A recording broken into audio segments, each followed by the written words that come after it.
संस्कार। इसमें अपन आज जो पढ़ेंगे चीज वो पढ़ेंगे 16 संस्कार। 16 संस्कार पढ़ने से पहले एक इसमें एक ट्रिक लिखना है, अलग से इसमें एक ट्रिक है जिससे अपन उस चीज को और ज्यादा याद कर सकेंगे, जिसमें है जात नाम निष्क, जात नाम निष्क अन, जात नाम निष्क अन, जात नाम निष्क अन, चूड़ा कवि, चूड़ा कवि, चूड़ा कवि, चूड़ा कवि, उपवेद केश, उपवेद, उपवेद केश, उपवेद केश, उपवेद केश, उपवेद केश, समाविवाह अंत, समविवाह, समविवाह अंत, समविवाह अंत। एक शॉर्ट ट्रिक है, इस ट्रिक को समझना है, जिसमें अपन एक लाइन है, इस लाइन को अगर आप कंटिन्यू 1 से 2 बार बोलोगे तो आपको ये 16 संस्कार की जो रीति है वो आपको आसानी से समझ में आ जाएगी। ठीक है,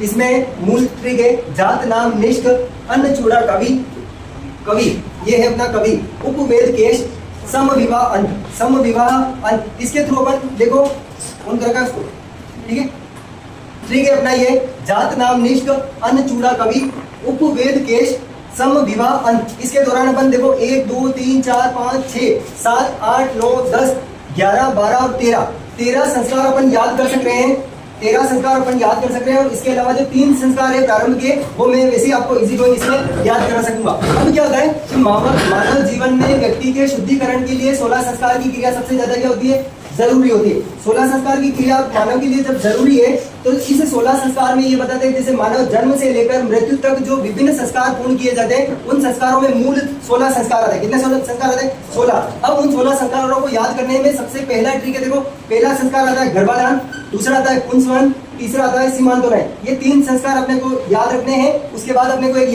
लाइन याद रखनी है, जात नाम निष्क अन्न चूड़ा कवि, उपवेद केश, समविवाह अंत। ठीक है, ऐसे करके इस लाइन को 2-4 बार आप बोलोगे, रटोगे तो आपको याद हो जाएगी। जात नाम, ठीक है, जात नाम निष्क अन्न चूड़ा कवि और उपवेद केश, उपवेद केश, समविवाह अंत। ऐसे करके इसको 2-4 बार बोलोगे तो आपको याद हो जाएगा। अब संस्कारों में जो सबसे पहले संस्कार की जो क्रिया आती है वो आती है गर्भाधान।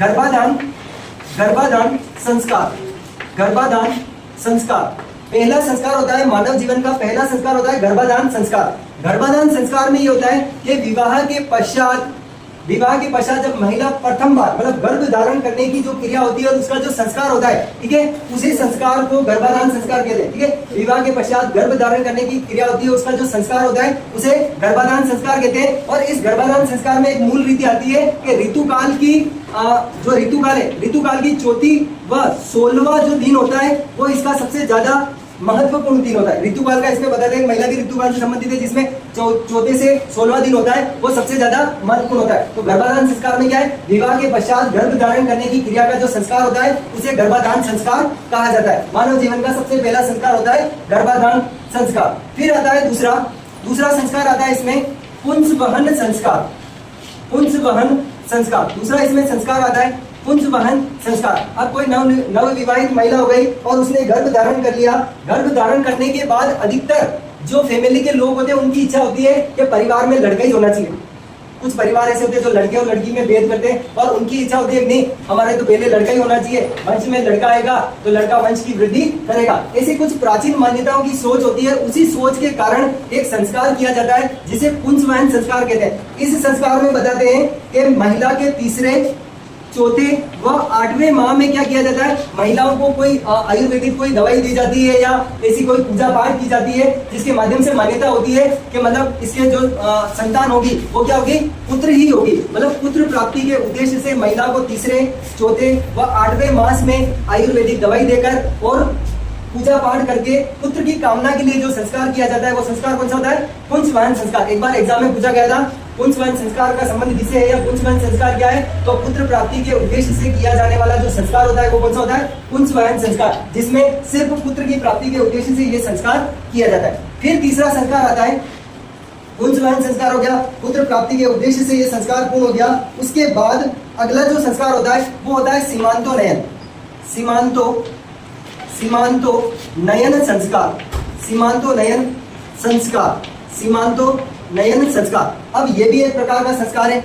यहाँ महिला ने क्या किया, गर्भ धारण किया, मतलब विवाह के पश्चात जिस क्रिया के दौरान गर्भ धारण किया जाता है उसे गर्भाधान संस्कार कहते हैं। फिर पुत्र प्राप्ति के उद्देश्य से महिला के तीसरे, चौथे व 8वें मास में जो पूजा पाठ की जाती है या हवन यज्ञ करके या उसे कोई आयुर्वेदिक दवाई दे करके पुत्र प्राप्ति की कामना के उद्देश्य से जो पूजा की जाती है वो होती है पुंसवन संस्कार। फिर आता है सीमांतोनयन। सीमांतोनयन में ये होता है कि जो महिला होती है उसके गर्भ की रक्षा के लिए, मतलब उसको 9 माह तक अपने गर्भ को सुरक्षित रखना है, मतलब उस काल में उस महिला से कोई भारी काम भी नहीं करवाते, ज्यादा उसे मतलब रेस्ट भी नहीं करने देते और जो नॉर्मल हार्ड वर्क करवाते, मतलब नॉर्मल काम करवाते घर का, और उसके बाद उसके नाम की मंदिरों में पूजा भी की जाती है, मन्नत भी मांगी जाती है और कहा जाता है मतलब 9 माह तक इसका कंटिन्यू गर्भ दे जाएगा और अच्छे एक पुत्र की प्राप्ति होगी, उसके लिए क्या की जाती है, पूजा की जाती है। ये जो संस्कार होता है वो कौन सा था, सीमांतोनयन संस्कार, मतलब महिला के गर्भ की रक्षा के लिए यह संस्कार जो किया जाता है वो महिला के गर्भ की रक्षा के लिए किया जाता है। महिला के गर्भ की रक्षा के लिए, महिला के गर्भ की रक्षा के लिए जो संस्कार किया जाता है वो संस्कार होता है सीमांतोनयन संस्कार। जब कोई बच्चा जन्म लेता है, जन्म से पहले उसके जीवन काल में 3 संस्कार पूर्ण किए जाते हैं, गर्भाधान, पुंसवन और सीमांतोनयन। तो आप अपनी कॉपी में नीचे अलग से लिख सकते हैं इसमें कि बालक के जन्म, बालक एवं बालिका के जन्म से पूर्व, बालक एवं बालिका के जन्म से पूर्व 3 संस्कार पूर्ण किए जाते हैं। बालक एवं बालिका के जन्म से पूर्व 3 संस्कार पूर्ण किए जाते हैं। बालक एवं बालिका के जन्म से पूर्व 3 संस्कार पूर्ण किए जाते हैं, गर्भाधान, पुंसवन, सीमांतोनयन। गर्भाधान, पुंसवन, सीमांतोनयन। महिला के गर्भ धारण, बालक के जन्म लेने से पूर्व 3 संस्कार पूर्ण किए जाते हैं, गर्भाधान, सीमांतोनयन और गर्भाधान, पुंसवन और सीमांतोनयन। मूल रूप से ये जो 3 संस्कार होते हैं वो जन्म से पूर्व किए जाते हैं। जब बालक जन्म नहीं लेता है उससे पूर्व गर्भवती महिला के मुख्य रूप से 3 संस्कार पूर्ण किए जाते हैं। पहला आता है गर्भाधान, पुंसवन एवं सीमांतोनयन। अब ये 3 संस्कार कंटिन्यू याद करने के बाद अब बालक हो जाता है, प्रकृति में आ जाता है, जन्म ले लेता है। जन्म लेने के बाद अपन वापस इस ट्रिक पे आएंगे और इसी ट्रिक से वापस संस्कारों को पढ़ेंगे। 3 अपने को याद हो गए, गर्भाधान हो गया, पुंसवन हो गया, सीमांतोनयन हो गया। 3 संस्कार जन्म से पहले के याद हो गए। अब अपने को 13 संस्कार और याद रखने। फिर वापस ट्रिक की बात करते हैं। जात, नाम, निष्क, अन्न, मतलब 3-3, 4-4 नाम याद रखने। जात, नाम, निष्क, अन्न, चूड़ा, कवि, उपवेद, केश, सम, विवाह, अंत। जात, नाम, निष्क, अन्न, चूड़ा, कवि, उपवेद, केश, सम, विवाह, अंत। सबसे पहले इसमें जन्म के पश्चात सबसे पहला जो संस्कार किया जाता है वो संस्कार किया जाता है जात कर्म संस्कार। सबसे पहला इसमें वापस जो संस्कार आता है वो आता है जन्म के पश्चात जात कर्म संस्कार। जात कर्म संस्कार, जात कर्म संस्कार, जात कर्म संस्कार। अब जैसे ही बालक क्या होता है, जन्म लेता है, जन्म लेने के बाद अब अपने अलग अलग धर्म में या अलग अलग समाज और रीति रिवाज में अलग अलग प्रथा होती है। लड़की होती है तो घर में कोई वो पुराने टाइम में बताते थे वो कोई उंगला कूटते थे, ऐसा कुछ करते थे, और लड़का होता था घर में थाली बजा करके संदेश दिया जाता था। ऐसी कुछ मान्यता होती है। जैसे ही बालक जन्म लेता है, बालक को प्रथम स्नान कराने के बाद बालक को घर पे, मतलब हॉस्पिटल में हुआ या घर पे हुआ, जहाँ पे भी हुआ, तो उसको सबसे पहले शहद और घी की गुटकी दी जाती है। मतलब एक कहावत वो कहते हैं अपने भाषा में कि गुटकी देते, गुटकी देते, मतलब जैसे बच्चा शैतानी करता है, जैसे उसमें लक्षण होते हैं, तो फिर अपनी जो मम्मी होती है वो कहते हैं जब दादाजी ने गुटकी दी है या तेरी दादी ने गुटकी दी है, तो जैसे ही तेरे अंदर क्या है लक्षण है वैसे ही लक्षण है। तो वो गुटकी जो चीज होती है वो क्या होती है, घी। पहले सबसे पहले उसको घी और शहद की क्या देते हैं, मतलब उसको चटाते, उंगली से चटाते हैं और उसको क्या बोलते हैं, गुटकी। और उसके कानों में मेगाजन जो एक उच्चारण किया जाता है, मतलब कान में कुछ बोला जाता है, मेगाजन किया जाता है। ये जो सबसे पहला संस्कार होता है वो होता है जात कर्म संस्कार। इसमें लिखना चाहो तो लिख लो आप। शिशु के जन्म के पश्चात, शिशु के जन्म के पश्चात विभिन्न स्नान करवाकर, शिशु के जन्म के पश्चात स्नान करवाकर, जो प्रथम स्नान होता है, स्नान करवाकर उसे मधु एवं घृत, घृत का मतलब होता है घी, मधु एवं घृत को चटाया जाता है, मधु एवं घृत को चटाया जाता है, मधु एवं घृत को चटाया जाता है, जिसे मधु एवं घृत को चटाया जाता है, जिसे गुटकी भी कहा जाता है। अपनी लैंग्वेज में लिख लो, जिसे गुटकी भी कहा जाता है, जिसे गुटकी भी कहा जाता है। और परिवार के बड़े बुजुर्ग उस बालक को आशीर्वाद प्रदान करते हैं। परिवार के बड़े बुजुर्ग उसे आशीर्वाद प्रदान करते हैं। परिवार के बड़े बुजुर्ग उसे आशीर्वाद प्रदान करते हैं। फिर अगला जो संस्कार आता है, जात कर्म संस्कार, समझ में आ गया। जात कर्म संस्कार में क्या होता है, बच्चा जैसे ही प्रकृति में जन्म लिया उसे पहला स्नान करवाया, अच्छे कपड़े पहनाए, फिर घर के बड़े बुजुर्ग जो गुटकी देते ना वो अच्छे लोग से दिलवाना है, मतलब जो बुद्धिमान होता है, चतुर होता है, अच्छे गुणे वाला होता है ना, फिर उससे ही वो गुटकी देते हैं। गुटकी में क्या करते हैं, शहद, मधु और घी को मिला करके उंगली से चटा करके गुटकी दी जाती है। तो वो पहला जो संस्कार होता है वो होता है जात कर्म संस्कार। अलग अलग तरीके से सब अलग अलग होता है। पहला हो गया जात, दूसरा हो गया नाम, नामकरण संस्कार, नामकरण संस्कार, नामकरण संस्कार। ये जन्म के पश्चात का दूसरा संस्कार है जिसका नाम मिलता है नामकरण संस्कार। अब प्रकृति में बच्चे ने जन्म ले लिया, पहला जन्म लिया, जन्म लेने के बाद उसे हॉस्पिटल में गुटकी भी दे दी, स्नान भी करवा दिया और उसकी माता के पास उसे छोड़ दिया गया। जब वो पैदा होता है तो पैदा होने के बाद तुरंत उसके जन्म का समय नोट किया जाता है, किस दिन पैदा हुआ, किस समय पैदा हुआ, ये सारी चीजें लिख ली जाती है और फिर किसी पंडित के पास जाकर के उसका नामकरण किया जाता है। पंडित जी के पास जाते हैं, उसके जन्म दिनांक, उसका जन्म समय लिख करके पंडित जी को बताया जाता है और पंडित जी उस नाम, उस व्यक्ति के किसी भी अल्फाबेटिक नाम के 4 नाम निकाले। या तो वो एक ही अल्फाबेट के निकालेंगे, जैसे र पे नाम आए र पे निकालेंगे, ह पे आए ह पे निकालेंगे, या फिर अलग अलग प्रकार के उस व्यक्ति के 4 नाम रखे जाते हैं। कितने नाम रखे जाते हैं, 4 से 5 नाम रखे जाते हैं और उन 5 नामों में से कोई भी एक नाम उस बालक का रखा जाता है। और जो ये पंडित जी के द्वारा ये जो संस्कार किया जाता है इसे नामकरण संस्कार कहते हैं। ठीक है, तो बच्चे की जन्म दिनांक लेकर के पंडित जी के पास जाया जाता है और पंडित जी उसका क्या करते हैं, नामकरण करते हैं और इस संस्कार को नामकरण संस्कार कहा जाता है। पहला हो गया जात कर्म, दूसरा हो गया नामकरण, जात नाम निष्ठ। उसके बाद अगला जो संस्कार आता है वो आता है निष्क्रमण संस्कार, निष्क्रमण, निष्क्रमण संस्कार। अगला जो संस्कार आता है इसमें निष्क्रमण संस्कार, निष्क्रमण संस्कार, निष्क्रमण संस्कार। अब बालक ने जन्म ले लिया, जन्म के बाद उसका जात कर्म संस्कार कर दिया, उसका नाम रख दिया, एक अच्छा सा नाम रख दिया, फिर उसको कुछ समय तक घर में ही रखा जाता है, मतलब एकदम बाहर के वातावरण में नहीं लाते, क्योंकि प्रकृति में बच्चा जब पैदा होता है तो जन्म के पश्चात 15 दिन तक तो वो वातावरण में उसका वजन घटता है। मतलब जब बच्चा पैदा होता है ना, नॉर्मल जब बच्चा पैदा होता है तो नॉर्मल उसका 3 किलो से 5 किलो तक लगभग उसका औसत वजन होना चाहिए, तभी जाकर के वो एक पौष्टिक बालक होता है। ठीक है, फिर जन्म लेने के पश्चात जन्म के 15 से 20 दिन उस बालक का वजन घटेगा। क्यों? क्योंकि वो इन्वायरमेंट में घुलेगा, क्योंकि माता के गर्भ से जैसे ही पनपा है तो बाहरी वातावरण से समायोजन करेगा, फिर धीरे धीरे क्या हो जाता है, वो ऑटोमेटिक हेल्थ ग्रोथ होने लग जाती है। अगर उसे पोषक तत्व की पूर्ति अच्छी हुई है तो बालक अच्छा सा गोटा गोटा एकदम मतलब गोल मुंह वाला और एकदम अच्छा लगता है, गुड्डू है, वही इसका संस्कार होता है। अब निष्क्रमण संस्कार में क्या हो गया, किसी के संतान हुई, ठीक है, उसका जात कर्म संस्कार कर दिया, उसका नामकरण संस्कार कर दिया और उसके लगभग 4 माह पश्चात, या तो 12वें दिन बाद या 4 माह पश्चात उसके परिवार वाले उसको सबसे पहले घर के बाहर लाते हैं, घर के बाहर ला करके भगवान सूर्य के दर्शन करवाते हैं, फिर धूप में भी उसको मतलब बाहर वातावरण में ले जाते हैं, हल्की हल्की धूप में ले जाते हैं और उसको बाहर के वातावरण में समायोजन करवाते हैं। इस संस्कार को कहते हैं निष्क्रमण संस्कार। तो बालक को प्रथम बार जन्म के पश्चात प्रथम बार उसको घर के बाहर लाया जाता है, इस संस्कार को कहते हैं निष्क्रमण संस्कार। निष्क्रमण का मतलब होता है बाहर लाना और ये संस्कार होता है निष्क्रमण संस्कार। उसके बाद चौथा संस्कार आता है जात नाम निष्क अन्नप्राशन संस्कार। अगला जो संस्कार आता है वो आता है अन्नप्राशन संस्कार, अन्नप्राशन संस्कार। जैसे जात कर्म संस्कार होता है वैसा ही जोरदार ये भी संस्कार होता है अन्नप्राशन संस्कार। इसमें क्या होता है, जैसे गुटकी देते हैं, एक बालक क्या होता है बचपन में बहुत तेज होता है, नटखट होता है, दौड़ता है, मस्ती करता है, किसी के दांत तोड़ देता है, किसी का सर फोड़ देता है या फिर खुद के लगा करके आता है, फिर उसकी मम्मी उसको डांटती है, भाई गुटकी दी खाने यार, दादा ने गुटकी दी, वैसे लकड़ वैसे मस्तियां करे, वो उसको डांटती है। वैसे ही एक संस्कार होता है अन्नप्राशन संस्कार। जैसे ही बालक 6 महीने का हो जाता है, 6 महीने तक उसको कुछ भी नहीं खिलाएंगे, 6 महीने बाद मतलब 6 महीने कंप्लीट होने के बाद उसको कुछ खिलाया जाता है। 6 महीने तक उसको सिर्फ माता का आहार दूध ही दिया जाता है, वो सारे दूध ही देते हैं। ठीक है, अब जैसे ही 6 महीने कंप्लीट हुए सबसे पहले उसको जैसे जो अन्न होता है फिर वापस वही धनिया और जो जैसे भी मतलब गुड़ और मिला करके एक खाना बनाया जाता है और उस खाने को सर्वप्रथम एक अच्छे व्यक्ति को ढूंढ के लाते हैं, जो दयालु होता है, बुद्धिमान होता है, अच्छा व्यक्ति होता है, अच्छा व्यवहार वाला होता है, उसकी बोली अच्छी होती है और उस व्यक्ति के हाथ से सबसे पहले अन्न खिलाते हैं, उसी व्यक्ति के हाथ से। मतलब कोई दुष्ट होगा उसके हाथ से खिलाएंगे तो वो मान्यता रखते हैं लोग कि जैसे ही बालक हो मतलब लकड़ फिर वैसे जाएंगे।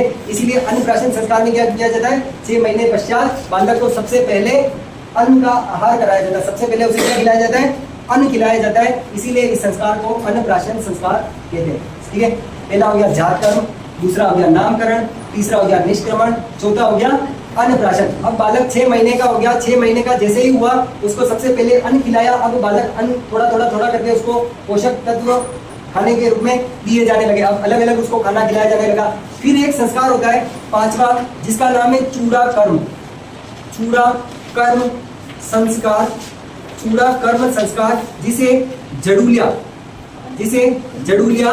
या लटूरिया संस्कार भी कहते हैं। इसके अलग अलग नाम है। पहला नाम आता है चूड़ा कर्म संस्कार, दूसरा आता है जड़ूलिया, तीसरा आता है लटूरिया। अब इसमें क्या होता है, बालक जैसे ही 6 महीने पूर्ण हो गए, साल सवा साल का हुआ, और मम्मी पापा उसके क्या करते हैं, जब पैदा नहीं होता है उससे पहले भगवान से मन्नत मांगते हैं कि अगर हमारे लड़का होगा या लड़की होगी तो हम उसका मुंडन रखेंगे, उसके जड़ूलिया रखेंगे, ठीक है। और उसके बड़े बड़े बाल रखे जाते हैं। और जब या तो वो सवा साल का होता है या 3 साल का होता है या 5 साल का होता है या 7 साल का होता है, तब तक उसका क्या किया जाता है, मुंडन संस्कार किया जाता है। उसको जड़ूलिया भी कहते हैं, लटूरिया भी कहते हैं। लटूरिया इसलिए कहते हैं वो बड़े बड़े बाल होते हैं। फिर उसको ज्यादा गुस्सा आता है तो वो लड़ाई करता है, तो दूसरों के मतलब ये पकड़ता है, बाल पकड़ता है, ज्यादा गुस्सा आता है इसको, ठीक है। इसीलिए इस संस्कार को कहते हैं चूड़ा कर्म संस्कार। और सर्वप्रथम इस चूड़ा संस्कार में जब बालक सवा साल का, 3 साल का, 5 साल का या 7 साल का हो जाता है, तब उसके पहली बार बाल काटे जाते हैं और उसे गंजा बनाया जाता है, टकला बनाते हैं, और एक मुंडन संस्कार का प्रोग्राम रखा जाता है जिसे चूड़ा कर्म संस्कार कहते हैं। क्या कहते हैं, चूड़ा कर्म संस्कार, जिसे जड़ूलिया भी कहते हैं और लटूरिया भी कहते हैं। कब करते हैं, जब सवा साल का हो जाएगा, 3 साल का हो जाएगा, 5 साल का या 7 साल का, इस समय अवधि में उसका ये संस्कार किया जाता है, जिसे क्या कहते हैं, चूड़ा कर्म संस्कार। जात नाम निष्क अन्न चूड़ा। चूड़ा के बाद अगला आता है कर्ण वेद संस्कार। कर्ण वेद संस्कार, कर्ण वेद संस्कार, अपनी संस्कृति में कान छिदवाते हैं, उसका भी एक संस्कार होता है। तो नेक्स्ट लिखो कर्ण वेद संस्कार। कर्ण वेद या कर्ण वेद संस्कार। अब इसका भी क्या होता है, प्रकृति में लॉजिक होता है। जब बालक छोटा होता है, 3 साल का हो जाता है नॉर्मल, और उसके कान थोड़े व्यवस्थित हो जाते हैं, तो घर वाले सबसे पहले उसके कान छिदवाते हैं। कान छिदवाने ले जाते हैं ना, तो सबसे पहले जो कान छिदे जाते हैं तो उसमें उद्देश्य ये होता है कि या तो वो लड़का एक तो बीमार नहीं होता है, दूसरा उसका उद्देश्य होता है हर्निया रोग जो होता है, हर्निया रोग से बचाव के लिए कान छिदे जाते हैं, क्योंकि शरीर के बहुत सारी कनेक्टिविटी अपने इन कानों से होती है। इसीलिए बालक के सबसे पहले क्या किए जाते हैं, कान छेदे जाते हैं। इसलिए उस संस्कार को क्या कहा जाता है, कर्ण वेद संस्कार। रोग से बचाव, हर्निया रोग से बचाव हेतु सर्वप्रथम कान छिदे जाते हैं, जिसे कर्ण वेद संस्कार के नाम से जानते हैं। ये अपने 6 संस्कार है। पहला मैंने बताया जात कर्म, बच्चा जन्म लेगा, सबसे पहले उसको गुटकी देंगे, वो संस्कार हो जाएगा जात कर्म। फिर पंडित जी के पास जाएंगे, उसका नाम रखेंगे, उसका ज्योतिष पूरा कुंडली बनाएंगे, उसे कहेंगे नामकरण संस्कार। फिर उसको सबसे पहले घर के बाहर वातावरण में लाएंगे, धूप में लाएंगे, घुमाएंगे बाहर, उसे कहते हैं, पर सर्वप्रथम घर के बाहर आते हैं, उसे कहते हैं निष्क्रमण संस्कार। फिर जब वो बालक 6 महीने का हो जाता है, उसे सबसे पहले अन्न खिलाया जाता है, वो होता है अन्नप्राशन संस्कार। उसके बाद उसके जड़ूलिए रखे जाते हैं, उसके लंबे बाल रखे जाते हैं, और सर्वप्रथम उसके सारे बाल काटे जाते हैं, उसे टकला बनाया जाता है। उस संस्कार को कहते हैं चूड़ा कर्म संस्कार। ये जो जड़ूलिया संस्कार होता है वो लड़कों का भी रखा जाता है और लड़कियों का भी रखा जाता है, ठीक है। इसमें यूं भेद नहीं है, सिर्फ लड़कों का मुंडन संस्कार करते हैं, लड़कियों का भी किया जाता है। अभी नेक्स्ट होता है कर्ण वेद संस्कार। शरीर को हर्निया रोग से बचाने के लिए बालक के सर्वप्रथम जो कान छेदे जाते हैं और जो संस्कार किया जाता है वो होता है कर्ण वेद संस्कार। कर्ण वेद संस्कार के बाद अगला संस्कार आता है विद्या आरंभ। विद्या आरंभ संस्कार।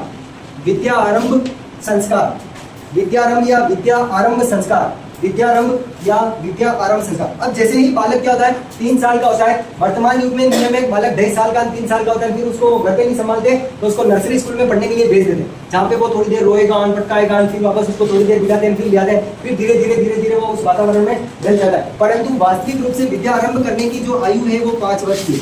जब बालक 5 साल का हो जाए, बैठना सीख जाए, अपने खुद का काम वो थोड़ा बहुत करने लग जाए, फिर उसको स्कूल भेजना चाहिए। परंतु परिवार वाले क्या करते हैं, 2.5 साल का 3 साल का हुआ उसको नर्सरी क्लास में भेज देते, वो तो इंग्लिश मीडियम स्कूल में पढ़ने के लिए जा रहा है। तो सबसे पहले उसके बाद क्या होता है, जब बच्चा थोड़ा बहुत समझदार हो जाए, कुछ चीजें पकड़ने लग जाए, लिखने लग जाए, उसके हाथ में सबसे पहले कलम और कागज ला करके दे दो। किसी भी बच्चे की पढ़ने में अगर रुचि पैदा करनी है, उसके हाथ में कागज और एक पेंसिल दे दो या उसको कॉपी दे दो, फिर वो इधर उधर लाइनें खींचेगा। जब वो स्कूल जाएगा तब तक वो अल्फाबेटिक लिखना सीख जाएगा। ये इसका सबसे बड़ा गुण होता है। आपके घर में भी अगर कोई बच्चा हो तो जब वो छोटी आयु में अगर पेन पेंसिल से लिखता है, दीवारों पर लाइनें बिगाड़ रहा है ना, तो उसको करने दो, कोई दिक्कत नहीं है, परंतु उससे उसके हाथ मजबूत होंगे, वो पेन पकड़ना सीख जाएगा, वो लिखना सीख जाएगा। जब आप उसको विद्या आरंभ के लिए जब अल्फाबेट सिखाओगे ना, एबीसीडी सिखाओगे या कुछ लिखना सिखाओगे, बोलना सिखाओगे, वो तुरंत प्रभाव से उस चीज को कैचअप कर सकेगा। तो वो सबसे पहला जो संस्कार उसको प्रभावित करता है वो करता है विद्या आरंभ संस्कार। ये मुख्य रूप से 7 संस्कार अपन ने इसमें कंप्लीट किए हैं। इन 7 संस्कारों के बाद अगर अपन बात करें, फिर उसके बाद अगला जो संस्कार होता है वो होता है उपनयन संस्कार। उपनयन संस्कार, उपनयन संस्कार को अपन एक वो जनेऊ संस्कार भी कह सकते हैं।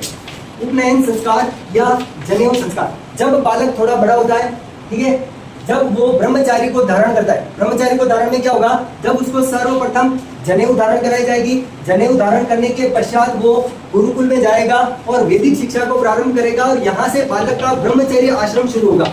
कहाँ से होगा? उपनयन संस्कार के बाद बालक का क्या हो जाएगा? ब्रह्मचार्य आश्रम शुरू हो जाएगा। अब वो गुरु के समक्ष जाएगा, वेदों की शिक्षा प्राप्त करेगा, अस्त्र शस्त्र की शिक्षा प्राप्त करेगा, अन्य शिक्षा प्राप्त करेगा। वो किसके बाद होगा? उपनयन संस्कार के बाद उसका ये आरंभ हो जाएगा। फिर उसके बाद आता है वेदारंभ। वेदारंभ, वेदारंभ संस्कार, वेद आरंभ या वेदारंभ भी कहा जाता है इसको, वेदारंभ संस्कार। अब इस संस्कार में क्या होता है, तो बालक को सर्वप्रथम जो शिक्षा प्रदान की जाती है गुरुकुल में, जब वो ब्रह्मचार्य आश्रम से गुरुकुल में पढ़ने के लिए आता है तो सबसे पहले उसको वेद मंत्र सिखाए जाते हैं, वेदों का ज्ञान प्रदान किया जाता है और वेदों की शिक्षा दी जाती है। इसीलिए इस संस्कार को वेदारंभ संस्कार के नाम से जाना जाता है। ब्रह्मचार्य के अंतर्गत रहेगा बालक और सबसे पहले वो वेद की शिक्षा प्राप्त करेगा, इसीलिए इस संस्कार को वेदारंभ संस्कार कहा जाता है। फिर इसके बाद अगला संस्कार आता है, वो आता है केशांत, केशांत संस्कार, केशांत संस्कार या इसे गोदान भी कहा जाता है। केशांत संस्कार या गोदान संस्कार, जब बालक 15 से 16 साल का हो जाता है, 17 साल का हो जाता है, तो वो कुछ अल्प किशोरावस्था का जो काल चलता है उसमें क्या होता है, बालक की दाढ़ी और मूंछें आने लग जाती है, इतने वयस्कता के गुण आ जाते हैं, बहुत सारे आनुवांशिक होते हैं, उनके सफेद बाल भी आने लग जाते हैं। तो होता है आनुवांशिकता के कारण, परंतु लोग क्या कहते हैं, ये तो इतना जल्दी बूढ़ा हो गया। वो जल्दी बूढ़ा नहीं हुआ, उसमें विटामिन की कुछ कमी हुई है, विटामिन B12 की कमी हुई है, या आनुवांशिक रूप से जब होता है तो उसके कुछ बाल क्या होते हैं, वाइट हो जाते हैं, या सबसे पहले उसके दाढ़ी नीचे आती है और सबसे पहले 16 या 17 साल की उम्र में पहली बार वो शेविंग करवाने जाता है, मतलब पहली बार उसकी दाढ़ी भी की जाती है, उसकी कटिंग भी की जाती है और पहला जो संस्कार होता है, पहली बार उसके बाल जो काटे जाते हैं झड़ूने के बाद, वो होता है केशांत संस्कार। पहली बार उसके केश काटे जाते हैं, जिसे केशांत संस्कार या गोदान संस्कार के नाम से भी जाना जाता है। यहाँ जनेऊ धारण की, ब्रह्मचार्य आश्रम शुरू हुआ, गुरुकुल में गया शिक्षा प्राप्त करने, फिर यहाँ वेदों की शिक्षा प्राप्त की, यहाँ कुछ वयस्क हुआ तो उसकी दाढ़ी बढ़ी, मूंछें बढ़ी तो उसने दाढ़ी और मूंछें भी कटवाई, तो जिसे केशांत या गोदान संस्कार भी कहा जाता है। उसके बाद आता है समावर्तन, समावर्तन संस्कार, समावर्तन संस्कार। अगला जो संस्कार आता है वो आता है समावर्तन संस्कार, समावर्तन संस्कार। अब बालक गुरुकुल में 16 से 17 साल की उम्र में यहाँ रहा, उसने पहली बार दाढ़ी मूंछें कटवाई, वेदों की शिक्षा भी प्राप्त की, गुरुकुल में शिक्षा प्राप्त की, और जब उसकी शिक्षा पूर्ण हो जाती है, जब उसका ब्रह्मचारी क्या हो जाता है, ब्रह्मचारी आश्रम पूर्ण हो जाता है, जब वो लगभग 20 से 21 साल का हो जाता है और वो शिक्षा प्राप्त करके पुनः अपने घर लौटता है, गुरुकुल में शिक्षा प्राप्त कर ली, अपने गुरु को गुरु दक्षिणा देगा, अपनी फीस देगा और गुरुकुल की दक्षिणा देकर के वो अपने घर पर आता है, तो उस संस्कार को समावर्तन संस्कार कहा जाता है। शिक्षा प्राप्त करने के बाद प्रथम बार बालक जब घर आता है तो उस संस्कार को कहते हैं समावर्तन संस्कार। किस नाम से जाना जाता है? समावर्तन संस्कार के नाम से उसे जाना जाता है। अब यहाँ उसने गुरुकुल की शिक्षा प्राप्त कर ली, यहाँ उसका ब्रह्मचार्य आश्रम का अंतिम पड़ाव होता है। ब्रह्मचार्य का उसका क्या होता है? अंतिम पड़ाव होता है, शिक्षा प्राप्त कर लेता है, वयस्क हो जाता है, होशियार बिल्कुल हो जाता है, सारा मतलब कमाने लायक योग्य बालक हो जाता है। उसके बाद उसका विवाह कर दिया जाता है, ठीक है। विवाह, जब उस बालक का विवाह संस्कार जब किया जाता है तो विवाह संस्कार में क्या होता है, बालक ब्रह्मचारी को समाप्त कर, ब्रह्मचार्य आश्रम को समाप्त कर वो गृहस्थ आश्रम की ओर प्रवेश करता है और उसके लिए जो संस्कार किया जाता है वो होता है विवाह संस्कार। कौन सा संस्कार होता है? विवाह संस्कार। नॉर्मल अभी सरकार ने लड़के की उम्र 21 वर्ष मानी है इसमें विवाह योग्य के लिए, और लड़की की उम्र 18 वर्ष मानी है, ठीक है। उसी आयु के अनुसार वर्तमान में इसी आयु के अनुसार विवाह होते थे, परंतु प्राचीन काल में जब 16 और 17 साल का लड़का या लड़की होती थी तब उसका विवाह कर दिया जाता था। एक विवाह, इसमें एक संस्कार हो गया ये विवाह संस्कार। अब अलग अंत में जो आता है वो आता है अंत्येष्टि, अंत्येष्टि संस्कार। अंत्येष्टि संस्कार का मतलब होता है जब व्यक्ति मर जाता है, मृत्यु को प्राप्त कर लेता है, मृत्यु हो जाती है, तो उसके बाद ले जाने के बाद उसके शमशान में क्रियाक्रम जो किया जाता है, उसका अंतिम संस्कार करते हैं, उसका जो पिंडदान किया जाता है, जो भी उसके नाम से जो क्रिया की जाती है, अंतिम क्रिया की जाती है, उसे अंत्येष्टि के नाम से जाना जाता है। किस नाम से जानते हैं? अंत्येष्टि के नाम से। इसीलिए अपने को ये ट्रिक याद रखना है, जात नाम निष्क अन्न चूड़ा कवि उपवेद केश सम विवाह अंत। इस तरीके से इसको याद करके और 16 ही संस्कारों को मूल रूप से